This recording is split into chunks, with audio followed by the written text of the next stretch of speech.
அனைவருக்கும் வணக்கம். தூத்துக்குடி மீனவன். கடலுக்குள்ளே எவ்வளோ அழகான இதெல்லாம் இருக்குதுன்னு பாருங்கள். அழகான மீன்கள்லாம் இருக்கும். கடவுளோட ஒரு அழகான படைப்பு கடலுக்குள்ளே இருக்குதுங்க. அது பல பேர்த்துக்கு தெரியாது.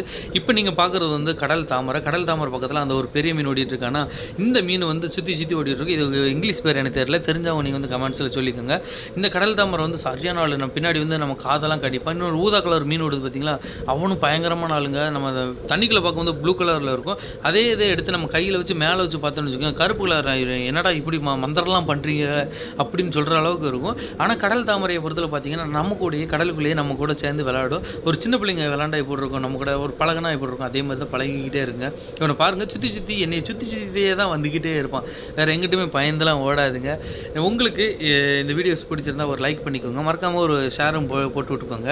அப்படி முடிஞ்சால் ஒரு கமெண்ட்ஸை போட்டு விட்டிங்கன்னா கூட ரொம்ப ரொம்ப சந்தோஷமாகவே இருக்கும். அப்பளை பார்த்தது ஒரு கடல் தாமரை வகை, இது ஒரு வகைங்க. நன்றி, வணக்கம்.